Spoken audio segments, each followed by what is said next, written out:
All right, let's take a look at the 1960s from the early side. And given the way this class is set up, I'm kind of interested in leaving some of the mainstream, the main threads that I talked about in the last presentation, and especially the Beatles and the Beach Boys thing. I'm going to leave that off to the side and kind of invert the situation. So, to leave that for student presentations to cover for now and then come back to it, because I do have some things to say about that. I can't ignore it completely. It's not my desire to do that, but I think there's enough out there in popular culture that we can make a few comments at the right time about them and really spend our time understanding some of the other context for some of the larger artists that will help give you the broadest possible understanding, and that's my goal here. So in this particular presentation, I want to look at some of the music business players that are commonly associated with the 1960s American music scene in particular. And so I'll be talking about producers, songwriters, in addition to some of the stars. And then look at some of the women of the 1960s and then the Motown movement as well. So let's jump right into it. A few vocabulary terms you want to see is the mashed potato, believe it or not, has special relevance other than the dish in our time period. And so keep your ears open for that. The Wrecking Crew, the Wall of Sound, Barry Gordy, the Funk Brothers, these are all terms that are important to be able to speak to as a student of this era, so that you can show in a just in a passing conversation with somebody who may be in a position to impact your professional aspirations with an offer for an internship or even a employment position, based on your knowledge and being able to speak to these names, different vocabulary terms. That's why I want to share those with you. So interestingly, the dance craze that we saw associated with the music business, all the way back to James Europe in 1918 and the Vernon Castle's dance empire in New York. This has all remained in place, but the mainstreaming of dances that come up from wherever, the neighborhood, the street, some town in particular, now are having the ability to reach the public much more quickly. And so this is primarily done with film. And so I wanted to share this. Sorry about that. So I'll kind of put that down, the volume down, so that we can look at it together.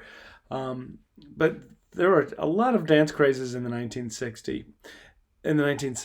And so this little movie trailer is especially hilarious to me because, the twist came up from Hank Ballard, who didn't really have the look, right? And it wasn't just because he was a black guy.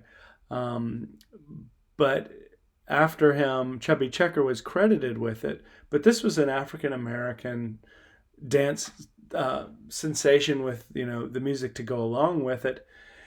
And so you should be seeing a big difference here from the Elvis days, right, where movement of the hips or looking at someone's rear end was too scandalous to even mention. And so what's going on in the twist is that you can't stuff the genie back in the bottle for Elvis. He's clearly shaking his hips, and if you cut it off from television, that may slow the spread for a little while, but clearly people are recognizing the association between these popular dances and sexual innuendo, if you will. And so the twist is kind of the same thing that happened with Elvis when his image was all cleaned up and whitewashed and everything, and he's talking about how, I promise I'm never going to smoke and drink, and I'm going to go to the movies and be a family man. Like, this was an interview with him after he signed with RCA. Not to be compared with the Sun Records days, where I'm sure it was a little bit more honest. So the twist actually does the same thing. So you see that there are no black people in this movie trailer here.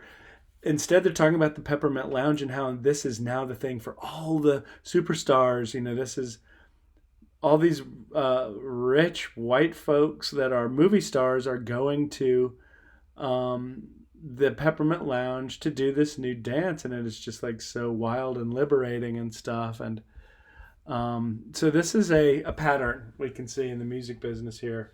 That which is kind of on the margins has to be prepared, obviously. So now we're not distorting the content as much as we were in the, say, 1920s, but instead now it's being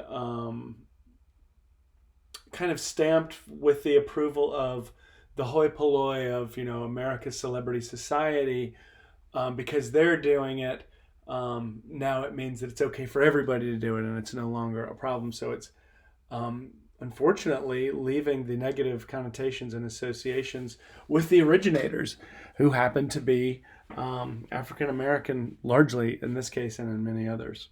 So these are all different dances that are associated in there. Of course, is the mashed potato, the monkey, the dog, the monkey dog together. These are all dance crazes that are associated with the 60s. And so popular music and popular dance, obviously closely intertwined. Here's Wanda Jackson. Some of you mentioned Wanda in your questions from last week. And so Wanda was rock and roll's woman, one of two or three women in particular. But, being a rock and roller and the lifestyle that's associated with that has long been associated as a male type of a profession.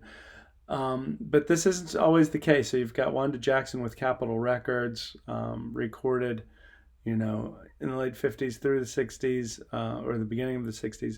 But you also have Janice Martin, whose life story is kind of interesting. She was called the female Elvis, but became pregnant and she was kicked out of her record deal because that was a problem, right? Marketing of a woman is one thing, woman musician is one thing. Once they become pregnant, however, the equation changes, most likely because of what it suggests about availability, right? So being an idol or teen idol or a rock icon, popular music icon, has a lot to do with the projection of fantasy from the consumer onto this what's really a blank slate, when you see how much of the it's not authenticity, but how much of their real story is kind of carved out to create this opportunity for imagination to take place. So pregnancy pretty much does away with all of that, because obviously she's not available.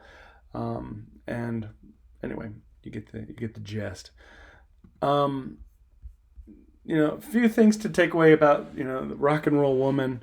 Late 50s, early 60s, way too early for widespread acceptance of this, like I said, male-dominated position. This is prior to the sexual revolution, and so people thinking that the job of a woman has much more to do with the household, and clearly being on tour, playing in bars and things like that. Pretty much the opposite of that, staying up all night. And so you've got, those are the sort of opposing connotations, right? Nurturing versus wild rebellion, excess and seduction versus modesty and purity, right? So you've got a train wreck of values on the left, and sort of the countercultural, opposite on the right. And so Brenda Lee was sort of a compromise. She's the third of the rock and roll women that I'll mention, referred to as Little Miss Dynamite, right? So you've got the confrontation is there, right? She's little and she's Miss. Oh, that's cute, but she's also dynamite. And so both of those columns, the left and the right side, are represented there. She's rocking, but it's around the Christmas tree. Okay, so a symbol of domesticity and being at home and family life, once again smashed up against rockin'. And so interesting how they're accommodating these, I guess, opposites, right, in the figure of the rock and roll woman. Other kind of players here. So I guess I'll introduce some important players on the singer-songwriter side. We've got Lieber and Stoller. So Jerry Lieber and Mike Stoller. You can see their list of hits there. They were writing a lot in the 50s. They wrote, for all kinds of different artists on whatever side of, the racial equation or other equation, but they pretty much wrote hits. And so Hound Dog, Fools Fall in Love, Jailhouse Rock. I've got the original Hound Dog. This is the one Elvis covered by Big Mama Thornton, not by Elvis, if you want to check that out. She's got a really cool voice. You told me it was high blues shouting type of a woman there. But that was not a blues tune. And so Lieber and Stoller were really excellent, not just in writing songs that were a great match for specific artists, but they were also able to write songs that have their place in time. So they were aware of how to write for a blues artist. They were aware of how to write for an early rock and roll artist, or something that was a little bit on the whimsical side, like Charlie Brown with the Coasters, or Sweet Soul, like Stand By Me. I mean, that is a huge classic right there. If you haven't heard Stand By Me, I certainly would like to encourage you to look that one up. Phil Spector, interesting guy, okay? A mouthful of fives, that's probably pretty dirty there, dude. Maybe he's a dirty guy. Let's find out. Record producer, label owner. He was responsible, so he was the producer for both Imagine for John Lennon, so he befriended the Beatles late in their career after they split from George Martin. So that was kind of like the top gig in the world, so you can see this guy's pretty important. He produced also the Let It Be record, had a Phil Less record company, and was known for, on the production side, the Wall of Sound, which basically the Wall of Sound refers to, using a live recording space. So imagine you go up to the recording studio on the third floor of College Hall, and then you stuff it with way more instruments and musicians than you would think smart to do, and everybody plays live, right? And so you may have two bass players, two drummers, etc. And so what ended up happening was he was able to dial this in so that it actually worked. And you can hear it on Be My Baby, for example. Very famous, Phil Spector produced record. And, that ended up being a ominous but fortuitous or kind of significant production, because he ended up marrying Ronnie from the Ronettes. So Ronnie and Phil Spector became one of the great couples of rock and roll drama. And so here's one of those kind of reality TV things I've got that's talking about, right, off of Biography, that's talking about how dysfunctional this relationship was. So that you should understand in the context of a wide range of famous rock and roll dysfunctional relationships. So Ike and Tina Turner is the most famous of all of those. And this might be an interesting project to do, somebody to kind of look at, what rock and roll does to couples. But Ike and Tina Turner has become so famous as a dysfunctional relationship that now if you've got a couple that's in a band together and they're having a spat, a fight over whatever, it's pretty common for the musicians to start referring to them as like, oh, are Ike and Tina done, out of the hotel room yet? Or, where's Ike and Tina? It's not great to make light, I'm sure, and we'll make sure that they know this, to make light of these situations, but definitely the most famous one, Stevie Nicks and Lindsey Buckingham. You may have others that you want to add to that list. That would be a cool final project, would be to look at great dysfunctional couples of rock and roll. And perhaps he came by it honestly, just the dysfunction side of it. His father committed suicide. The mother sort of remarries, isolates. Oh no, I'm sorry. After the marriage, he would isolate Ronnie and his wife, and he became very abusive, not letting her basically out, like basically imprisoned her, and that's what this video is kind of talking about. And her mother ended up coming to set her free from that. And so 40 years later, the situation is degraded to the point where he was actually implicated in the murder of a famous actress, Lana Clarkson, whose body was discovered lifeless in his mansion. And so Phil Spector, what a charmer. On the other side of the coin, Barry Gordy. So this is Motown, right? Motor City also refers to Detroit. So Mo and town comes from motor, because that's where you've got a lot of the car manufacturers of the time. Born 1929. And his secret to success was based on recruiting local talent, not the least of whom was the band itself. So there's a house band of studio musicians that nobody really knew about, because they were backing up all of, and I do mean all of, the famous Motown artists. So we'll see them in the next couple of pages. The Funk Brothers. And so there's a DVD out there about the Funk Brothers, as well as, the house band for a couple of other, important studios, like Muscle Shoals, for example. Interesting quote here about Barry Gordy by this music business professor, Larry Starr, who, is the author. Starr and Waterman are the authors of our textbook. And he says, Barry Gordy is responsible for a counteroffensive against the expropriation, right? So expropriation is basically the theft of African-American music and the exploitation of African-American musicians that has been as much a part of early history of rock and roll as it has been in other periods in the development of popular music. So the author of our text is recognizing that, basically not black theft, but the theft of black people of their intellectual property, whether it's dance moves, songs, performances of different kinds, has been an ongoing part of the history of popular music. And, the next step there would be, of course, to recognize the hypocrisy that is endemic into the stereotypical representation of black people as themselves being thieves. And so popular music does give a window into some of these larger sort of cultural society issues.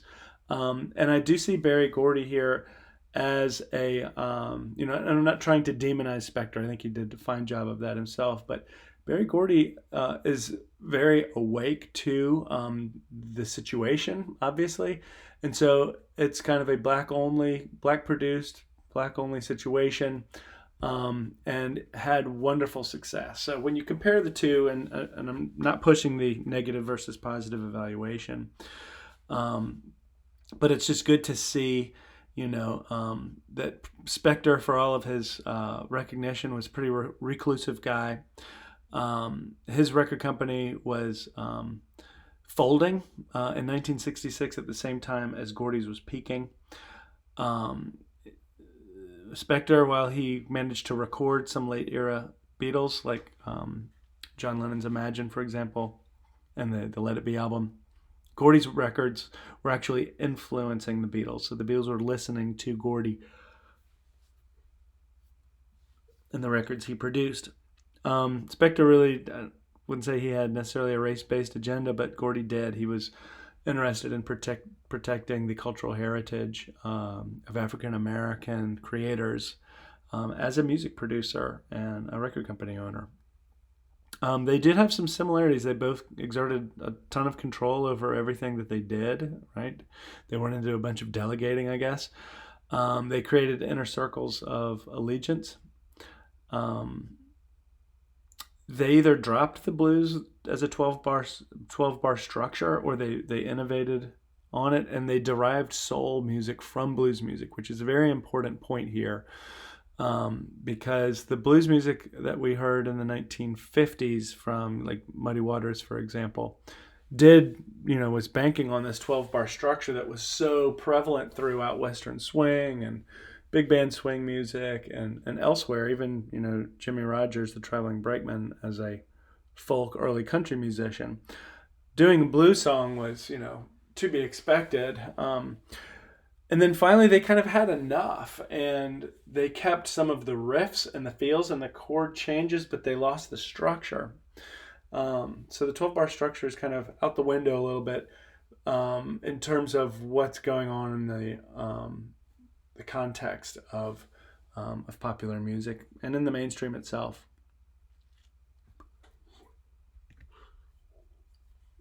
Okay, now let's look at some of those Motown artists I was telling you about. We've got "Stop in the Name of Love" by the Supremes and Diana Ross.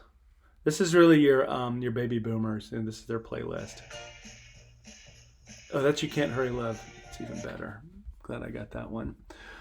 Okay, the Vandellas with "Heat Wave." There they are. Martha Vandella, "Dancing in the Street," covered by David Bowie and the Rolling Stones in the 80s, 20 years afterwards.